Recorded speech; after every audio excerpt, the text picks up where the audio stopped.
Hello everyone, स्वागत है आप सबका इस डेली वोकैबुलरी सीरीज की आज की वीडियो में। अगर ये वीडियो आपको पसंद आए तो इसे लाइक करें, अपने दोस्तों और फैमिली के साथ में शेयर जरूर करें। चैनल को सब्सक्राइब कर लीजिए अगर अब तक आपने सब्सक्राइब नहीं किया है, बेल आइकन दबा लीजिए। चलिए अब जल्दी से स्टार्ट करते हैं अपनी आज की वीडियो को। चलिए, तो पहली जो हमारी रिपोर्ट है वो है ग्रिटी टाइफी। ये अब नाम की जो प्रोनाउंसिएशन है उसकी गारंटी मैं ले नहीं सकता। देखिए, इसके बाद है gritty Tiafoe takes out sluggish Nadal. ठीक, नडाल को कौन नहीं जानता, राफेल नडाल लेजेंड है टेनिस के। ठीक, तो यहाँ पे स्लगिश यूज हुआ है, मतलब कि ये जो ग्रिटी टाइफी है इन्होंने नडाल को हराया है। ठीक, तो स्लगिश नडाल, अब जो नडाल है उनके बारे में बता रहा है, तो स्लगिश हमारा क्या हो गया, ये हो गया एडजेक्टिव। तो अब देख लेते हैं कि स्लगिश का मतलब क्या होता है। स्पेलिंग है SLUGGISH। ठीक, तो ये जो स्लगिश है इसका मतलब होता है स्लो टू रिस्पॉन्ड। ठीक, स्लो टू रिस्पॉन्ड, मतलब रिस्पॉन्ड कैसे करना होता है इसमें। देखिए क्या है कि यहाँ पे जब टेनिस खेल रहे होते हैं तो एक साइड से बॉल मारते हैं, फिर वो दूसरी साइड वाला मारता है, फिर ऐसे ऐसे चलता रहता है। तो जब एक साइड से अगर बॉल आपको तेज आ रही है और अगर आप स्लो हो जाते हैं थोड़े भी रिस्पॉन्ड करने में, तो आपका पॉइंट चला जाता है। ठीक, तो उसी चीज के लिए थोड़े से स्लो रह गए नडाल, उसके लिए यहाँ पे वर्ड यूज हुआ है स्लगिश। ठीक, आसान। जब भी आप किसी काम में अगर स्लो हो जाते हो, किसी चीज को करने में थोड़े से रिस्पॉन्स करने में आपका टाइम लग जाता है, तो उसके लिए वर्ड यूज हो जाएगा स्लगिश। तो ऐसी कोई भी सिचुएशन हो आप इस वर्ड को जरूर यूज करें। ठीक, हिंदी में आपको बता देता हूँ इसको क्या बोलोगे। बहुत ज्यादा हमारे टीचर्स बोलते हैं, हमारे पेरेंट्स हमको बोलते हैं कि तू तो बहुत ज्यादा सुस्त है। ठीक, तो जो सुस्त होता है ना, सुस्त को ही हम बोलते हैं स्लगिश। ठीक, अब मुझे उम्मीद है आपको अच्छे से समझ आ गया होगा। इसके बाद में जो इसके सिनोनिम्स रहने वाले हैं वो है, एक है लेथार्जिक, बहुत ही बढ़िया सिनोनिम है ये, लेथार्जिक। ठीक, अब लेथार्जिक है, इसको आप क्या बोलोगे, लेजी, है ना। एक तो लेजी हो जाएगा इसका मतलब लेथार्जिक का, और दूसरा आपका सिनोनिम हो जाएगा इनएक्टिव। इनएक्टिव समझाने की जरूरत है नहीं। ये दोनों क्या है, सिनोनिम्स है किसके, स्लगिश के। स्लगिश क्या होता है, जब कोई चीज सुस्त होती है, मतलब स्लो टू रिस्पॉन्ड। ठीक, अब जो नेक्स्ट रिपोर्ट है हमारी वो है, मैंने आपको बताया था कल की वीडियो में कि बेंगलोर में जो फ्लड्स है उससे बहुत बुरा हाल है। तो मैनी पीपल मरून्ड इन रेन हिट बेंगलुरु। बेंगलुरु में रेन्स बहुत ज्यादा हो गई है, वहां पे तो ऐसा हाल है अभी कि मतलब जो होटल रूम्स है उनकी कॉस्ट 40,000 है पर रूम पर डे, है ना। तो मतलब बहुत ही बुरा हाल है। तो यहाँ पे मरून्ड का मतलब क्या होता है ये देख लेते हैं। बहुत सारे लोग क्या हो गए, मरून्ड हो गए हैं इन रेन हिट बेंगलुरु। तो अब मरून को हम देखेंगे, MAROONED। ठीक, ये है हमारी मरून की स्पेलिंग। देखिए मरून को आप डिफाइन करोगे, लेफ्ट इन अ प्लेस।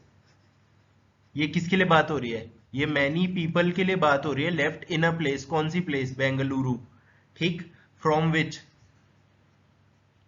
जहां से, यू, जहां से आप, मतलब आप यहाँ पे कौन हुए, ये जो मैनी पीपल है इनके बारे में बात हो रही है। You cannot escape. ठीक, अब मैं बताता हूँ इसका पूरा मतलब क्या होता है। कैनॉट एस्केप का मतलब आप वहां से निकल नहीं सकते। ठीक, तो मरून का मतलब क्या होता है, ऐसी जगह में फंसना, ऐसी जगह में फंसना जहां से आप निकल नहीं सकते। ठीक, आसान है।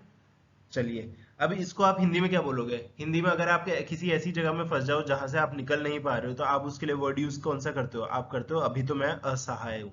ठीक, आप असहाय हो जाते हो। तो बेंगलुरु में इतनी ज्यादा बारिश है, इतना पूरा फ्लडिंग हो रखी है, तो वहां के लोग असहाय महसूस कर रहे हैं क्योंकि वो कहीं जा ही नहीं सकते, कुछ कर ही नहीं सकते। ठीक, तो इसके सिनोनिम्स क्या होंगे, सिनोनिम्स भी ऐसे होंगे, अबेंडन्ड, किसी को आप असहाय छोड़ दो उसके लिए वर्ड यूज होता है अबेंडन्ड। स्ट्रैंडेड, स्ट्रैंडेड का मतलब भी ऐसा ही हो सकता है कि आप वहां से निकल नहीं सकते, आप वहां पे फंस चुके हो। ठीक, तो ये दोनों क्या है, सिनोनिम्स है किसके, मरून। मरून का मतलब क्या होता है, किसी जगह में आप फंस गए होते हो जहां से आप निकल ही नहीं सकते। ठीक, आसान वर्ड था। अब जो नेक्स्ट वर्ड है हमारा वो है अलाय। ठीक, यहाँ पे क्या है, SC मतलब supreme court, ask centre states to allay EWS quota concerns. ठीक, तो EWS कोटा को लेके बहुत टाइम से कंसर्न्स रह रहे हैं कि ये मतलब क्यों है, नहीं होना चाहिए। ठीक, तो ये जो सुप्रीम कोर्ट है उन्होंने सेंटर और स्टेट से पूछा है कि इसको अलाय करो। तो अब देख लेते हैं कि अलाय का मतलब क्या होता है, ALLAY। ठीक, अब देखिए अलाय जो है इसका मतलब आप बोलोगे डिमिनिश, DIMINISH। डिमिनिश मतलब कम करो, या फिर पुट एट रेस्ट, कम करो या फिर इस चीज को खत्म कर दो। ठीक, तो यहाँ पे जितने भी ईडब्ल्यूएस कोटा के जो कंसर्न्स है ना, उसके लिए सुप्रीम कोर्ट ने बोला है कि इसको अलाइ करो, मतलब इसको या तो कम कर दो या फिर इसको खत्म करो। ठीक, आसान वर्ड था। अब देखिए इसको आप सिनोनिम्स में क्या बोलोगे। देखिए इसके सिनोनिम्स एक तो हो जाएगा रिड्यूस। रिड्यूस करना क्या होता है, डिमिनिश करना मतलब कम करना, है ना। और डिक्रीज करना, डिक्रीज करने का भी सेम मतलब होता है। और इनका ये दोनों किसके सिनोनिम्स है, ये दोनों सिनोनिम्स है अलाइ के।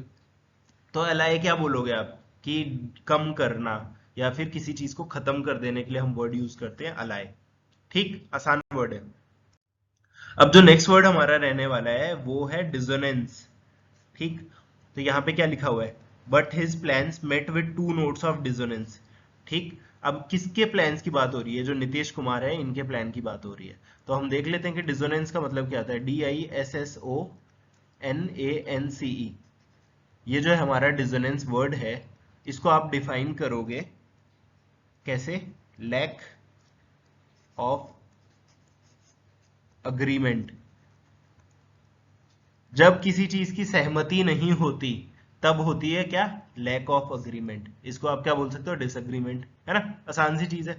तो डिसोनेंस कैसी सिचुएशन होती है, जब अग्रीमेंट नहीं होती, जब एक दूसरे से मानते नहीं है चीज, है ना, मतभेद होते हैं किसी चीज के, तब उस चीज के। तो हिंदी में आप क्या बोलोगे, इसको मतभेद बोल सकते हो। ठीक, तो यहाँ पे क्या है, जो प्लान्स है किसके, नीतीश कुमार के, उनके प्लान्स 2 नोट्स ऑफ डिसोनेंस से मिले, मतलब 2 पॉइंट्स है जो अग्री नहीं किए।